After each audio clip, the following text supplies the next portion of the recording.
اس میں نے دیکھا کہ وہ میں نے بتایا چینگم کے اس میں میں نے بڑی دلیل سے بات کی, اور وہ دلیل ڈاکٹروں ہی کی ہے. آپ کہیں گے خود جب دلیل سے بات کرو تو ٹھیک ہے ڈاکٹر بن جاؤ, اور حالانکہ میرے پاس بھی میڈیکل سائنس کا سرٹیفکیٹ نہیں ہے, تو ڈاکٹروں سے ہی تو سنا ہے ہم نے کہ جب آپ چباتے ہیں تو تیزاب خارج ہونا کیا ہوتا ہے, شروع ہوتا ہے. نہیں یقین آئے تو چبا کے دیکھ لو, شروع ہو جائے گا. ٹھیک ہے نا. اب اس پہ ایک ڈاکٹر نے تو میری تائید کی, انہوں نے کہا 100% درست ہے کہ چینگم کھانے سے پیٹ خراب ہوتا ہے, بیڑا غرق ہو جاتا ہے. ایک نے 10 فائدے چینگم کے بتا دیے نیچے. بولا یہ مولوی پھینک رہا ہے چینگم سے, یہ جو آپ کے مسوڑے ان کی ایکسرسائز ہوتی ہے, ویٹ کم ہوتا ہے, یہ ہوتا ہے فلاں. تو ایک بات یاد رکھو, میں آپ کو ایک جنرل اصول بیان کر رہا ہوں. قرآن و سنت کا جو علم ہے نا, وہ تو اللہ اس کے نبی کی باتیں حرف آخر ہیں, وہ تو اللہ کی طرف نسبت ہے, اس میں غلطی نہیں ہو. میڈیکل سائنس اگر کوئی ایسی بات کرے نا جو بالکل نیچر کے خلاف جا رہی ہو, تو کوئی بھروسہ نہیں ہے کل ان کی تحقیق بدل جائے. جگالی کرنا یہ انسانوں کا کام, بولو بھائی, بیٹھ کر رہا ہے بیٹھ کے, یہ کوئی اچھی حرکت نہیں ہے. دانتوں کی ورزش کے لیے دیکھو, ہم لوگوں کو کہتے ہیں ٹانگوں کی ورزش کرو, کیوں؟ پہلے لوگ چلتے تھے اب چلتے نہیں ہیں, تو چلو. پہلے دوڑتے بھی تھے اب دوڑتے نہیں, ہم کہتے ہیں جاگنگ بھی کرو. کیا خیال ہے؟ پہلے تھوڑا کھاتے تھے, سوری بلکہ ابھی میں اس طرف بعد میں آؤں گا, چند مثالیں اور دے دوں. پہلے جو ہے محنت مزدوری کے کام کرتے تھے اب نہیں کرتے, ہم کہتے ہیں ویٹ لفٹنگ بھی کرو, صحیح, جم بھی جاؤ. لیکن ایسا نہیں ہے کہ پہلے کھاتے تھے اب کھانا چھوڑ دیا لہذا چینگم چباؤ دانتوں کی ورزش کے لیے. پہلے جتنا کھاتے تھے نا اتنی دانتوں کی ورزش نہیں ہوتی تھی, اب سارا دن کھاتے ہیں, تو دانتوں کی ایکسرسائز کے لیے چینگم چبانا پرلے درجے کی. اب تو دانتوں کو آرام دینے کی ضرورت ہے کہ تھوڑی دیر تو چپ کرے بیٹھا رہے. صبح پراٹھے تھوڑے تو نے چبائے ہیں, پھر دوپہر چبایا, پھر شام کو پیزا کھایا, یہ کھایا, وہ کھایا, پھر چینگم چبا رہا ہے. اور رہا یہ مسئلہ کہ اس کے اتنے فائدے ہوں گے, فائدے ہر چیز میں کوئی نہ کوئی فائدہ تو ہے, لیکن فائدے زیادہ ہیں یا نقصانات. اور کیا وہ والے فائدے کسی اور طریقے سے تمیز سے حاصل نہیں ہو سکتے؟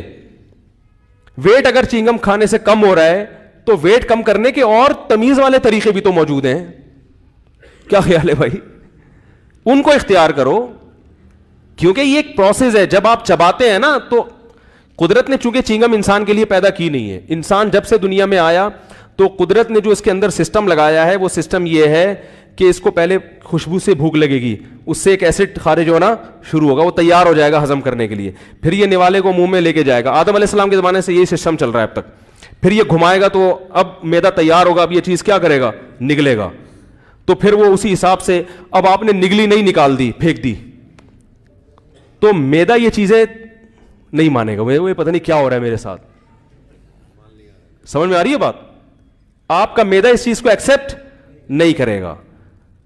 تو نتیجہ کوئی ایسی بیماری ہو رہی ہوگی جو ممکن ہے ڈاکٹر کی تحقیق میں نہیں آئی ہو. ہر میڈیکل سائنس نے کوئی اتنی ترقی نہیں کی ہے کہ ہر چیز کو, ڈاکٹر خود کہتے ہیں بھائی ترقی روز بروز ہو رہی ہے.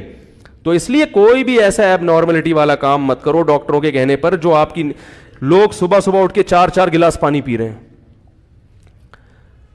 ایک صاحب پی رہے, میں نے کہا اللہ کے بندے, کبھی میں نے بکریاں بھی پالی ہیں یار, مرغیاں بھی پالی ہیں, صبح اٹھ کے سب دانا کھاتے ہیں, باجرہ کھاتے ہیں روزی کی طرح, پانی پیاس لگے تو پیو یار, خام خام میں 4 گلاس پانی کے پاگل ہو گیا.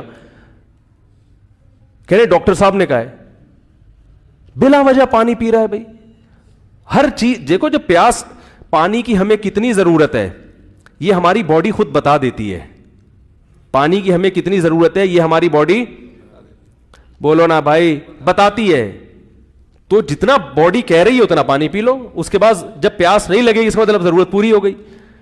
تو نارمل جو ایک عام نوجوان ہے اس کو کوئی صبح اٹھ کے بلا وجہ پانی پھوڑنے کی ضرورت نہیں ہے. صبح اٹھیں جیسے تمیز سے ساری دنیا اٹھتی ہے, جو بھوک لگ رہی ہے تو کھائیں, نہیں لگ رہی تو نہیں کھائیں.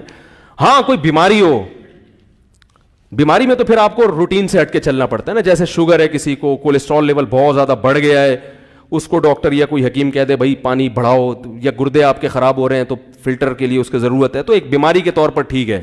بلا وجہ نارمل آدمی اٹھ کے جا کے 3 4 توندیں نکل جاتی ہیں پانی, بلا وجہ پانی پینے سے پیٹ پھول جاتا ہے. اور اگر صبح اٹھ کے پینا بھی ہے, ڈاکٹروں سے ہی سنا ہے کہ جو بیماری میں پی رہا ہے, کوئی صحت بنانا چاہتا ہے نا, کوئی بیماری کی وجہ سے, نارمل آدمی نہیں, ہر آدمی بیمار جو 20 25 26 سال کے 30 سال کے ینگ لڑکے ہیں وہ نہیں کریں, اس کا نقصان ہوگا بلا وجہ پانی پینے کا.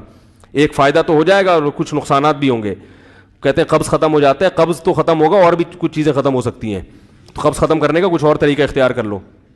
قبض ختم کرنے کے ذریعے چبا کے کھاؤ, اچھی طرح تمیز سے کھاؤ, کم کھاؤ, جو بھی ایک نیچرل طریقہ ہے. لیکن اگر کسی کی عمر زیادہ ہو گئی, خون گاڑھا ہو گیا اس کا, یا گردوں کا کوئی مسئلہ ہے, یا کوئی اور پرابلم ہے, شوگر کا مسئلہ ہے, پھر وہ گرم پانی, وہ پھر ٹھنڈا نہ پیے, پھر کیا پیے, پھر وہ پانی بوائل کر کے گرم کر کے تھوڑا تھوڑا گھونٹ کر کے عادت ڈالے. وہ اس کو بیماریوں میں کچھ فائدہ ہوتا ہے. تو بیماری میں تو ڈاکٹر ہی بتائیں گے نا, نارمل آدمی کو ضرورت نہیں ہے. تمام دوائیں بچوں کی پہنچ سے دور رکھیں, ٹھیک ہے نا. تو نیچر کے خلاف کبھی بھی نہ چلیں, کبھی بھی نہ چلیں. نیچر جو ہے نا, جتنا اچھا نیچر گائیڈ کرتی ہے اتنا دنیا میں کوئی بھی گائیڈ. ایک صاحب ہمارے دوست, ان کو ایک حکیم نے وزن کم کرانے کے لیے روٹی چاول چھڑوا دیے. میں نے ان کو پہلے کہہ دیا تھا کہ بیٹا مر جائے گا تو تھوڑے دنوں میں, کچھ تیرے ساتھ بڑا مسئلہ